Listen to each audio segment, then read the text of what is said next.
Hello everyone, welcome back to Pathshala by KP. So the Pandits का mock test live है अभी। ये मॉक टेस्ट नंबर 8 है, तो जिन्होंने अटैम्प्ट नहीं किया वो जाके ज़रूर अटैम्प्ट करें। आज रात तक लाइव रहेगा, ये ज़रूर अटैम्प्ट करें इस मॉक टेस्ट को।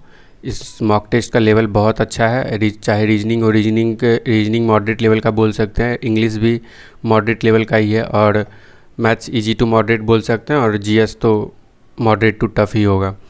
ओवरऑल पेपर का लेवल बहुत ही अच्छा है, ठीक है। और जिन्होंने अटैम्प्ट नहीं किया वो जाके ज़रूर अटैम्प्ट करें।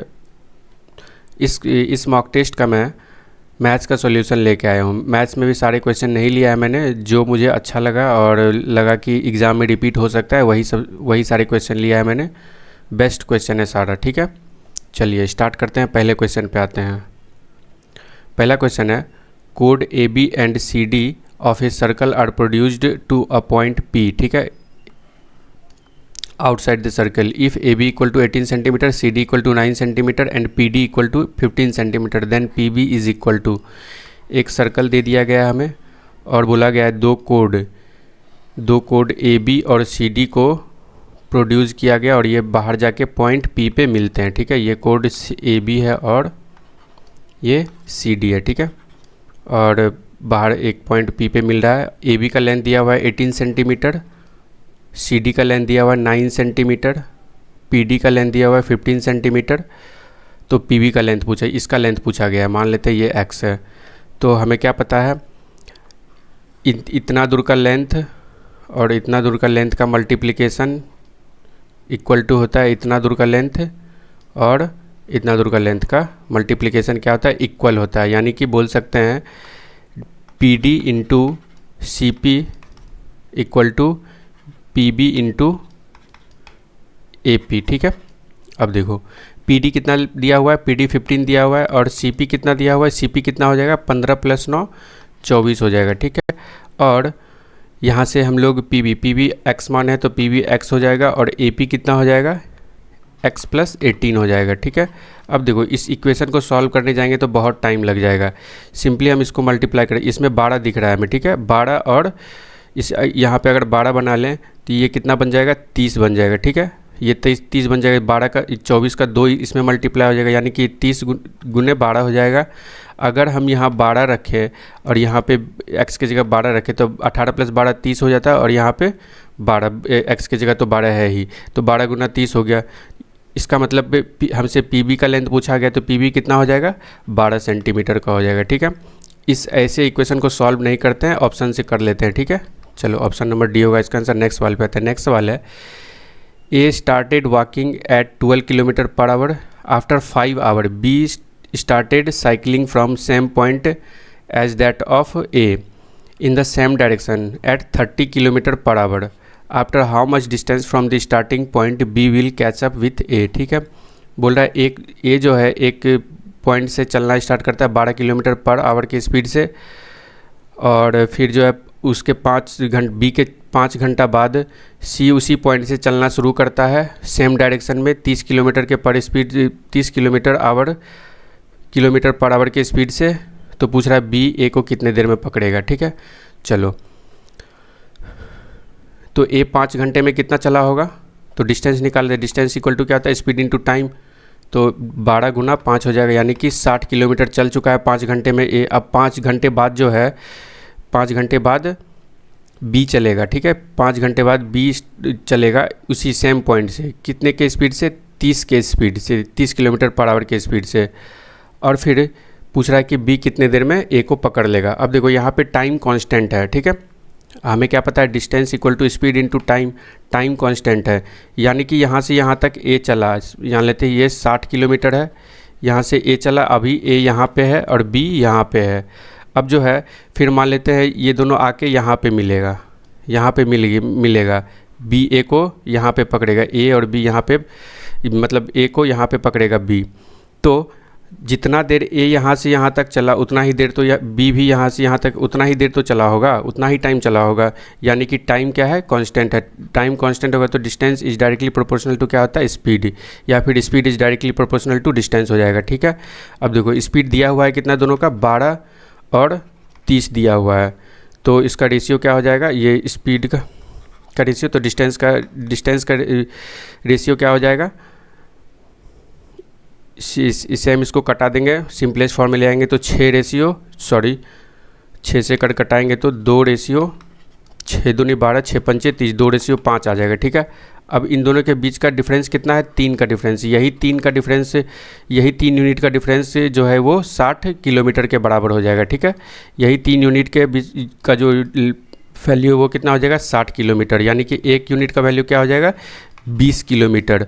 तो पूछ रहा है ये तो ए का है और ये बी का है, तो बी कितना चला होगा, पूछ रहा है क्या कि बी स्टार्टिंग पॉइंट से कितने किलोमीटर बाद कैचअप कर लेगा ए को। तो बी कितने किलोमीटर बाद करेगा, तो 5 यूनिट पे करेगा, तो ये 5 यूनिट का वैल्यू क्या हो जाएगा, 5 गुना 20 हो जाएगा, यानी कि 100 किलोमीटर बाद कैचअप कर लेगा इसको।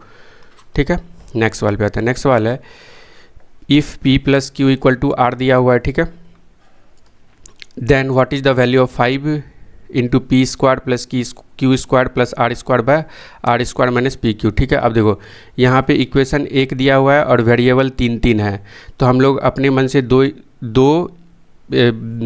वेरिएबल का वैल्यू रख सकते हैं अपने मन से कुछ भी।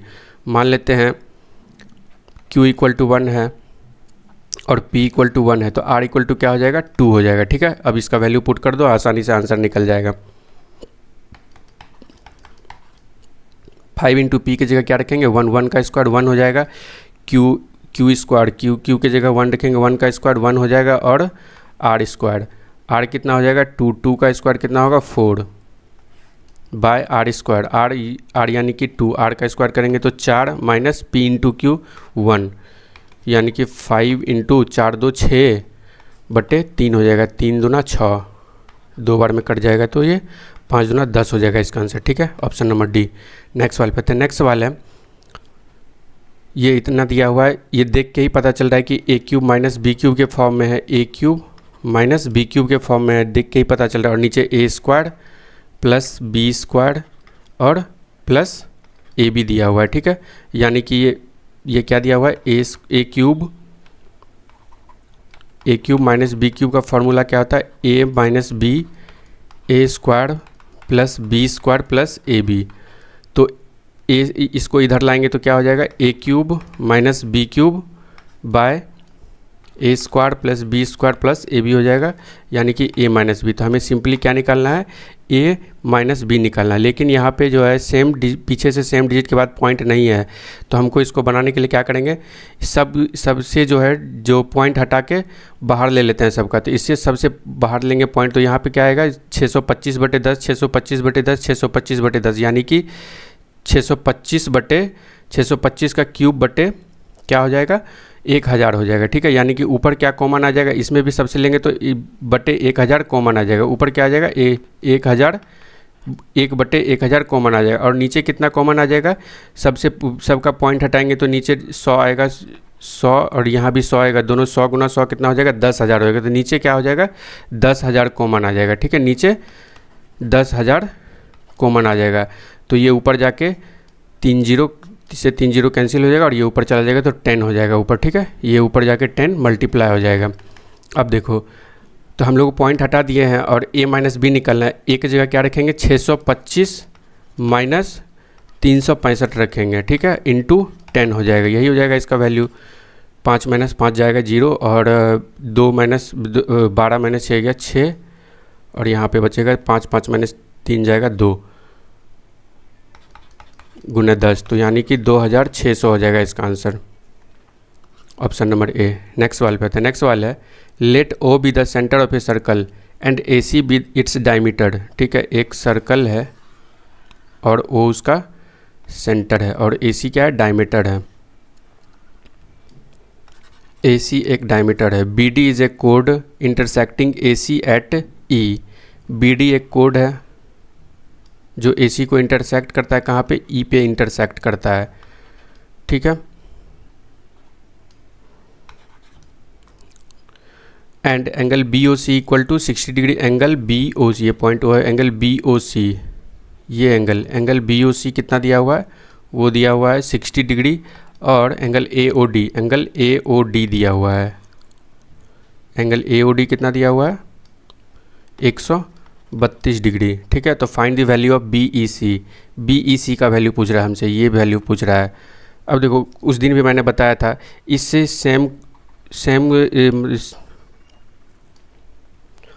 अब देखो इस आर्क से और इस आर्क से ये वाले आर्क से क्या बना है, यहाँ पे सेंटर पे एंगल बना है, ठीक है। और इस आर्क का और इस आर्क का दोनों का जो है पॉइंट को मिला के, और इस आर्क ये छोटे वाले आर्क का और बड़े वाले आर्क का दूसरे पॉइंट को मिला के ये एंगल बना हुआ है, ठीक है। और यही एंगल पूछा गया है। तो मैंने उस दिन कल भी बताया था ऑलिव के मॉक टेस्ट में भी ये सवाल आ चुका है। तो ये एंगल कितना हो जाएगा, इन दोनों के सम का हाफ हो जाएगा, ये वाला, ये चाहे ये वाला एंगल पूछ ले या फिर ये वाला एंगल, ठीक है। जैसे ये एक आर्क है और ये एक आर्क है और ये सेंटर है, ठीक है। यहाँ पे इस तरह से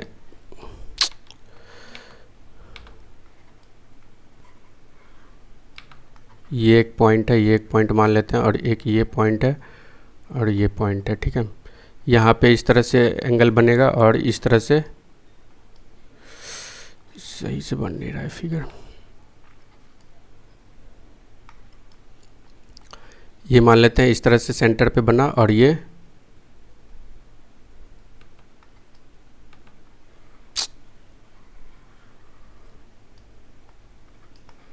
इस तरह से बना, ठीक है।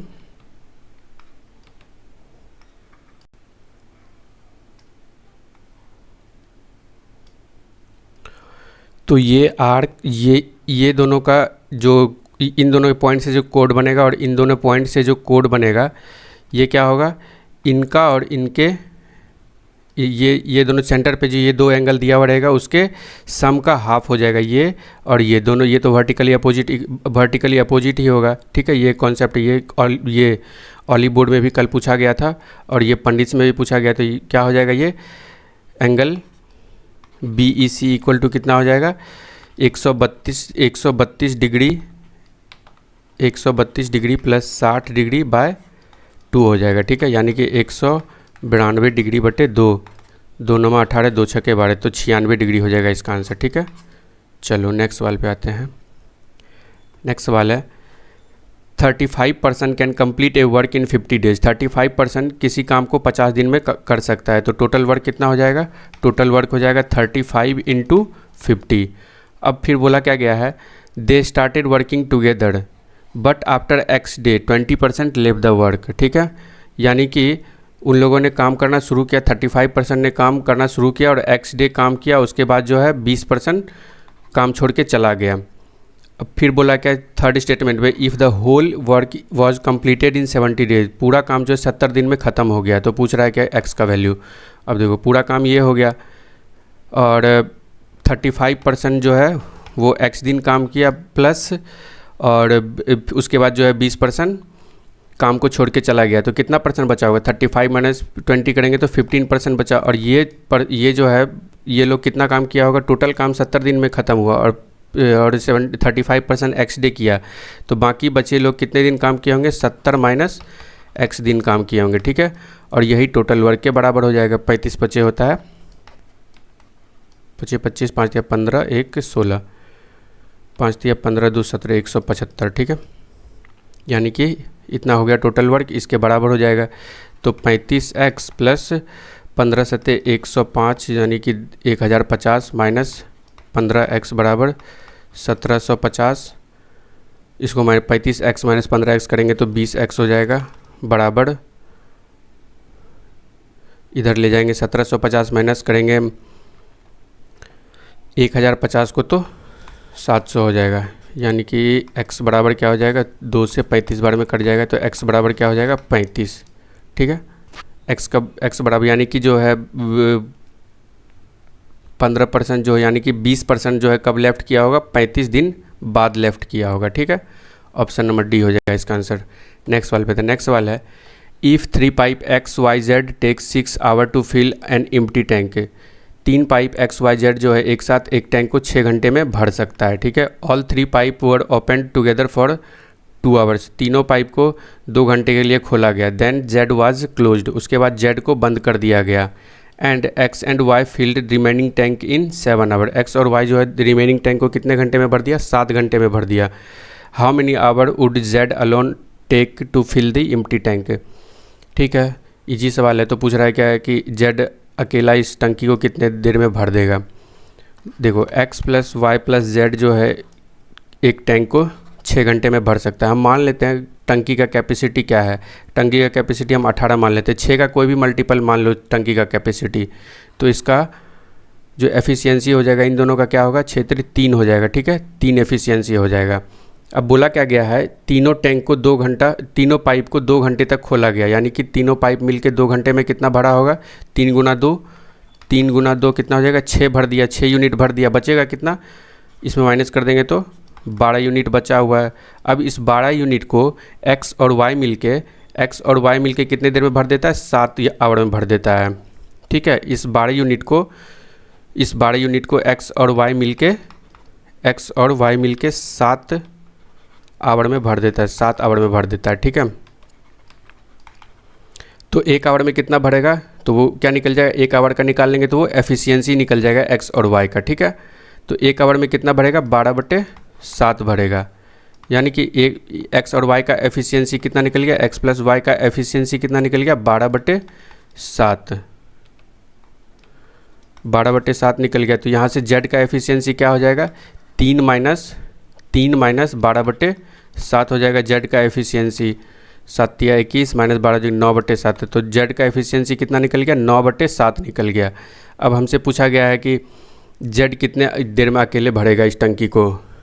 एफिशिएंसी मतलब क्या होता है कि 1 आवर में जेड 9/7 पार्ट जो है टंकी का भर रहा है, तो इतना कितना देर में भरेगा। तो क्या करेंगे, 18/9/7 कर देंगे, 7 ऊपर चला जाएगा, 7 ऊपर मल्टीप्लाई हो जाएगा, 9 से ये 2 बार में कैंसिल हो जाएगा, यानी कि 14 आवर में जो है जेड इस टैंक को भरेगा। ऑप्शन नंबर सी हो जाएगा इसका आंसर। नेक्स्ट वाले पे थे, नेक्स्ट वाला है the speed of boat whose speed is इतना kilometre per 7.5 kilometre per hour in still water goes 45 kilometre downstream and come backs in a total 12 hour 30 minute. What is the speed of stream. ठीक है, एक boat है वो जिसमें उसका still water में speed कितना दिया हुआ है, 7.5 kilometre per our, 45 kilometre down stream जाता है और उतना ही किलोमीटर जो है वो फिर कम मतलब अप स्ट्रीम से वापस आता है, तो उसको टोटल टाइम कितना लगता है, 12 घंटे 30 मिनट लगता है।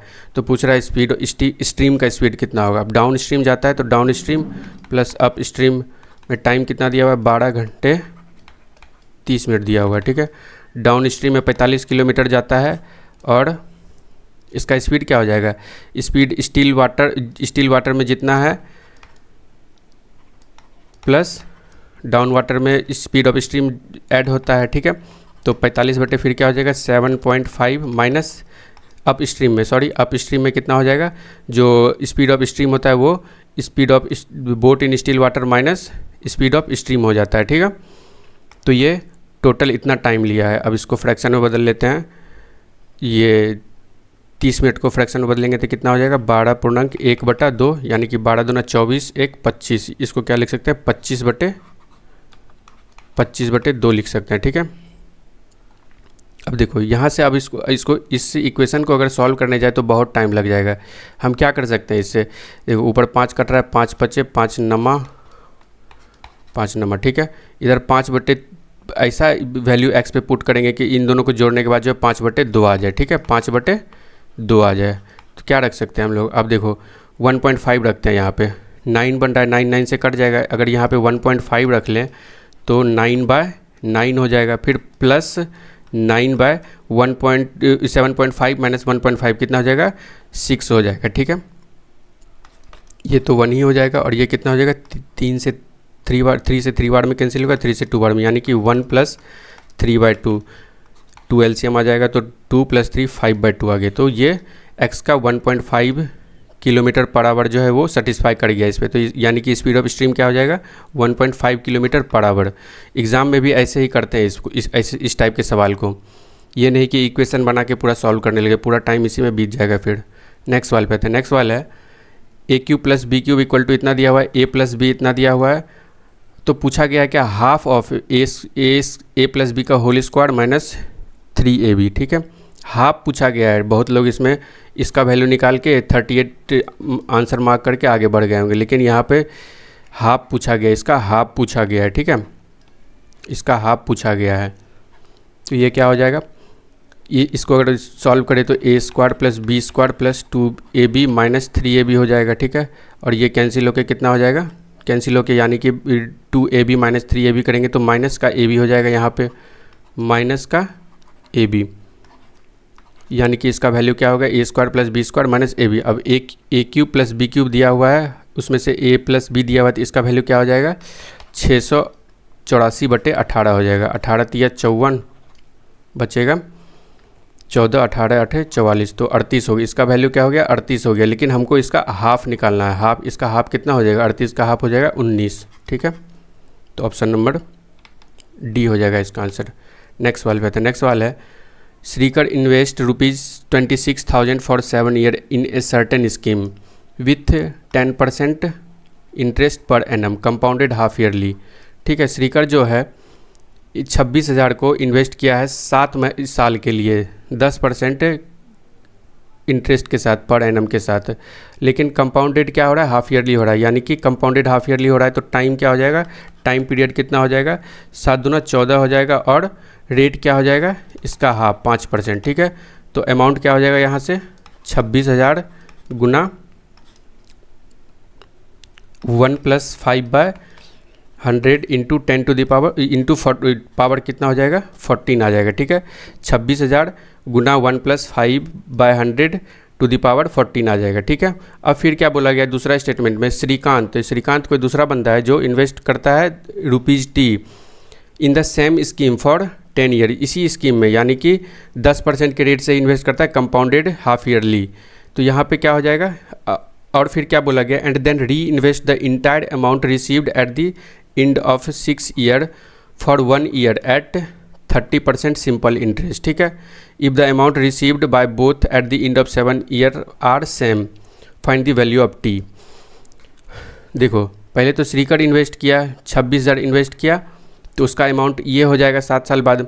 फिर क्या किया, श्रीकांत एक दूसरा बंदा है जो ₹T इन्वेस्ट करता है 6 साल के लिए, सेम इसी स्कीम से, यानी कि 10% इंटरेस्ट कंपाउंडेड हाफ ईयरली से करता है इन्वेस्ट 6 साल के लिए, और फिर 6 साल के अंत में जो उसको अमाउंट मिलता है उसको फिर री इन्वेस्ट कर देता है 30% के सिंपल इंटरेस्ट से, और जो लास्ट में अमाउंट 7 साल बाद श्रीकांत का बनता है और श्रीकर का दोनों क्या होता है, बराबर होता है। तो इसको कैसे लिख सकते हैं, T इंटू, इसमें भी रेट क्या हो जाएगा, इसमें भी रेट हो जाएगा, रेट तो यही 10% है और हाफ ईयरली है तो 1 + 5% ही हो जाएगा, 1 + 5%, और ये कितने टाइम के लिए करता है 6 साल के लिए, तो इसका हाफ ईयरली से क्या हो जाएगा टाइम 12 यूनिट हो जाएगा, ठीक है, 12 हो जाएगा, इंटू फिर जो ये अमाउंट मिलेगा उसको 6 साल बाद, 6 साल के एंड में ये अमाउंट मिल जाएगा उसको शशिकांत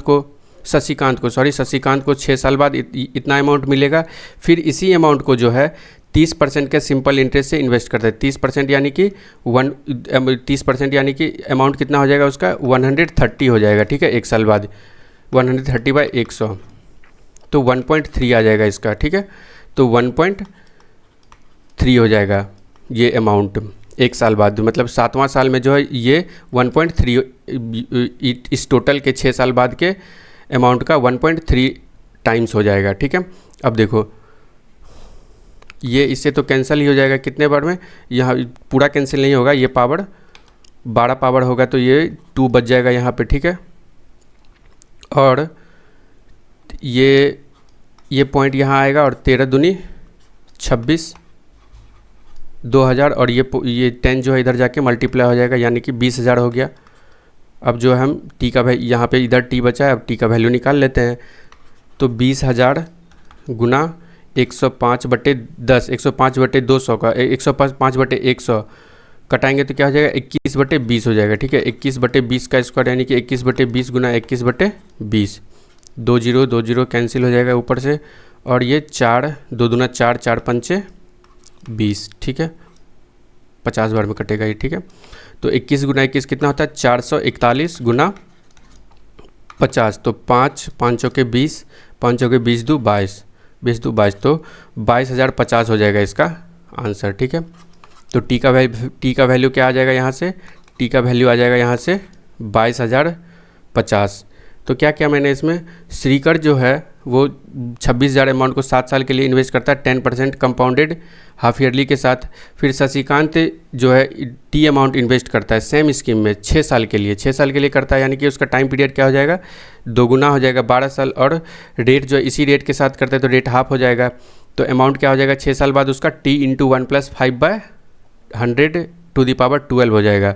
अब फिर इसी अमाउंट को 6 साल बाद जो है 30% के सिंपल इंटरेस्ट पे इन्वेस्ट करता है, तो और 7 साल बाद जो है दोनों अमाउंट क्या होता है, सेम हो जाता है 30% का, यानी कि 100 अगर इन्वेस्ट करता है तो 130 हो जाता है, और इसको अगर पॉइंट में बदले तो 1.3 टाइम्स हो जाता है। ठीक है, 1 अगर इन्वेस्ट करता है तो 30% सिंपल इंटरेस्ट मिलता है, तो 1.3 टाइम हो जाएगा 1 साल बाद। तो ये इससे 6 टोटल अमाउंट का 1.3 टाइम हो जाता है 7वां साल, और ये दोनों बराबर है। और इसको कटाएंगे यहाँ पे 10 टू द पावर, यहाँ पर 1 + 5/100⁻14 था, तो ये 12 से 12 इधर भी पॉइंट आएगा और दो पावर बच जाएगा। तो बाकी सॉल्व कर लेंगे। नेक्स्ट वाल पे थे, नेक्स्ट वाल है 5/4√2 प्लस इतना दिया हुआ है। अब हमें क्या पता है, एक फार्मूला होता है अलजेब्रा में, a + b/a - b minus a - b/a + b।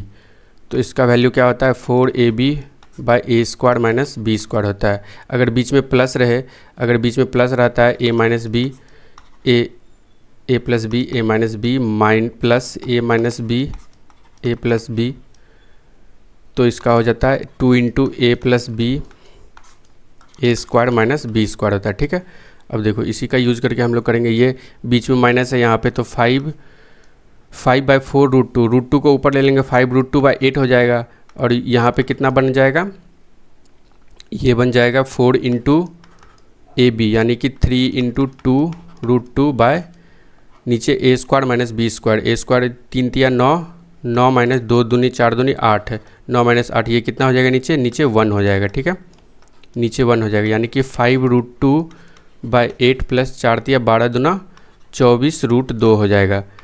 LCM लेंगे 8, 24 8 192 होता है, 192√2 + 5√2 = 197√2 आ गया। तो ये सिंप्लीफाई करके ये आ गया 197√2। अब इसको कंपेयर करेंगे किससे, a + b√2 से। a तो यहाँ पे तो 0 हो जाएगा।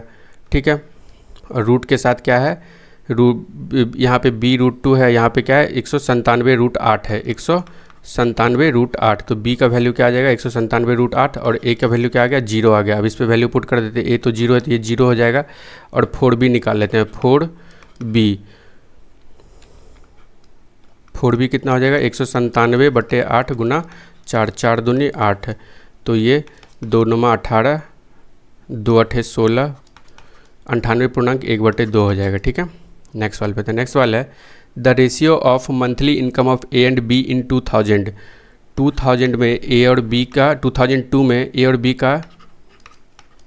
बी का इनकम का रेशियो क्या है, मंथली इनकम का 27:44 है। ठीक है, अब फिर बोला गया the ratio of their individual income of 2001 and 2002 was 2:3 and 8:11 respectively.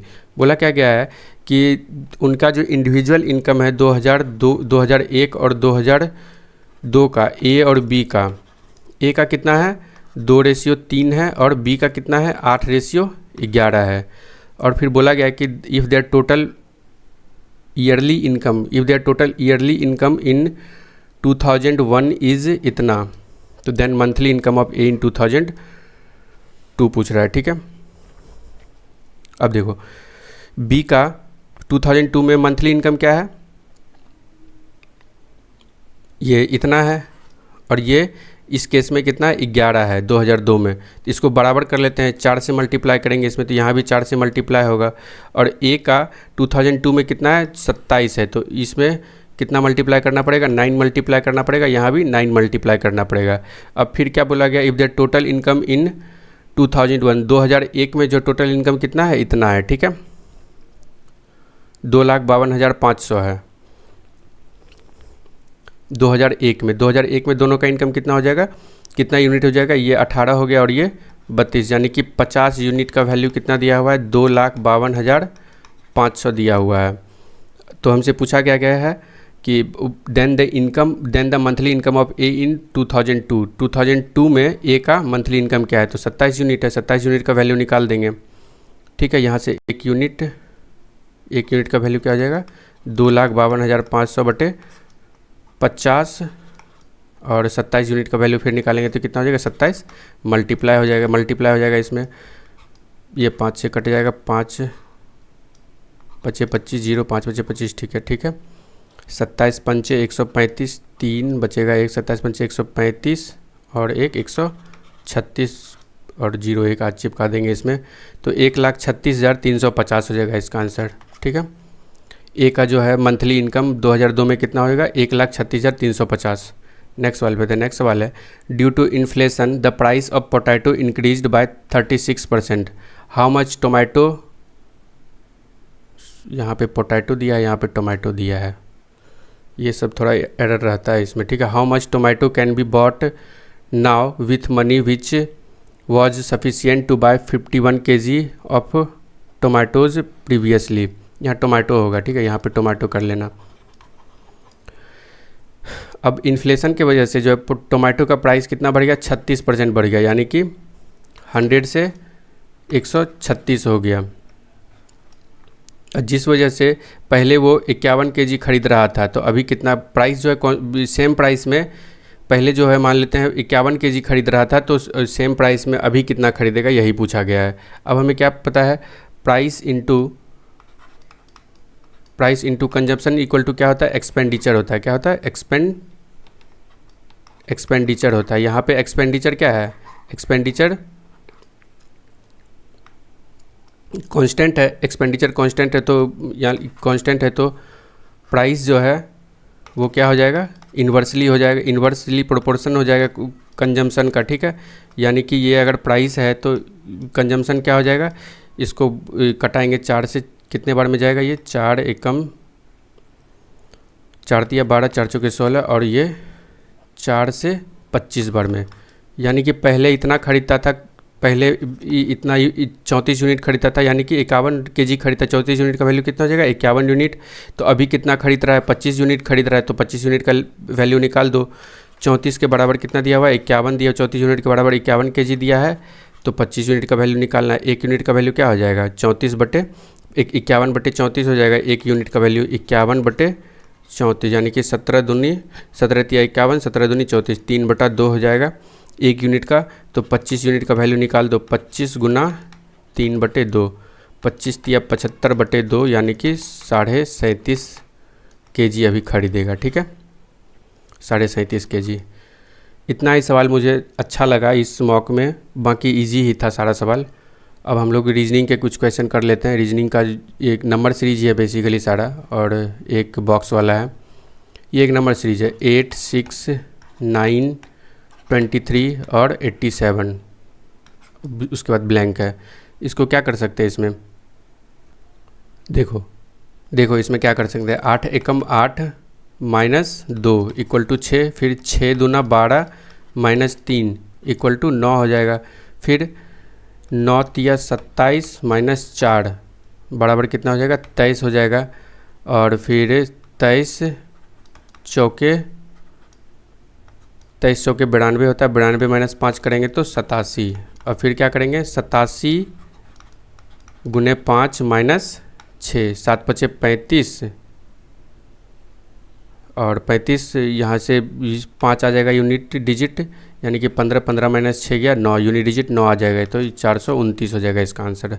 Next वाले पे थे, नेक्स्ट वाला है 1:7, और ये दिया हुआ है, तो इसका 4 का वैल्यू 4 का पूछा गया है, 4 का क्या होगा। अब देखो 1 × 2 का स्क्वायर क्या होता है, 8 माइनस 1 7। ठीक है, उसी तरह से 3 × 2 का स्क्वायर माइनस 3 × 2 यानी कि 6 का स्क्वायर कितना होता है, सॉरी स्क्वायर नहीं है, 3 × ये 1 × 2 यानी कि 2 का क्यूब माइनस 1, 2 का क्यूब माइनस 1 दिया हुआ है, 3 × 2 यानी कि 6 का क्यूब -1, 6 का क्यूब कितना होता है 216, 216 -1 कितना हो जाएगा 215। फिर 4 दूनी 8, 8 का क्यूब 5, 8 का क्यूब -1 यानी कि 512 -1 511 हो जाएगा इसका आंसर। नेक्स्ट वाला 15, 16, 18 इस तरह से दिया हुआ है। अब हम लोग इस बॉक्स वाले को कैसे करते हैं, तो जिधर सबसे बड़ा नंबर रहता है अक्सर 90% केस में उधर ही सॉल्व करते हैं, ठीक है। यानी कि हम लोग इधर जाएंगे, इस डायरेक्शन में सॉल्व करेंगे इसको, ठीक है। अब देखो ये क्या दिख रहा है यहाँ पे 18, 40, 18 और 80 को देख के क्या पता चल रहा है, यहाँ पर 2 गुना 9 लिख सकते हैं, यहाँ पे 2 गुना 40 लिख सकते हैं।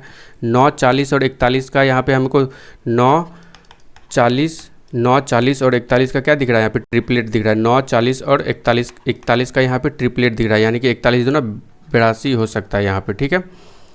तो इसका 82 हो सकता है। अब बाकी को भी चेक कर लेते हैं। ये जैसे 15, 36 और 39 है, यानी कि 3 से अगर करें 3 × 5 = 15, 3 से 12 और 3 से 13 39 हो जाएगा, ठीक है। यानी कि 5, 12, 13 का इसमें ट्रिपलेट बन रहा है। इसमें कितना का ट्रिपलेट बनेगा, अगर 2 से कटा दे सबको तो 8, 15 और 17, 8, 15, 17 का ट्रिपलेट बन रहा है, यानी कि ये ट्रिपलेट का 2 गुना हो रहा है, ठीक है। तो यहाँ पे 9, 40, 41 का ट्रिपलेट बन रहा है। 9, 40 और 41 दूना 82, तो इसका आंसर क्या हो जाएगा 82 हो जाएगा। नेक्स्ट वाले पे, तो नेक्स्ट वाला है इतना दिया हुआ है, इसका वैल्यू दिया हुआ है 10, फिर इसका वैल्यू निकालना है। तो जब भी इतना बड़ा नंबर रहे और छोटा नंबर उससे बने, यानी कि उसमें पक्का या सम ही होगा। 90% केस में सम ही होता है। तो 5, 3, 8, 2, 10, 10 आ रहा है यहाँ पे, 2, 3, 5, 5, 2, 7, 2, 9 हो जाएगा इसका आंसर, ठीक है। नेक्स्ट वाले पे चलो, ठीक है। इतना ही सवाल था, इतना ही सवाल मुझे थोड़ा अच्छा लगा, अच्छा लेवल का लगा। और ये है कि ये रिपीट हो सकता है इस पैटर्न पे सवाल एग्ज़ाम में, तो इसीलिए मैंने करा दिया। बाकी अगर वीडियो पसंद आया हो तो लाइक ज़रूर करें और इस चैनल को सब्सक्राइब ज़रूर करें। धन्यवाद, मिलते हैं फिर नेक्स्ट वीडियो में।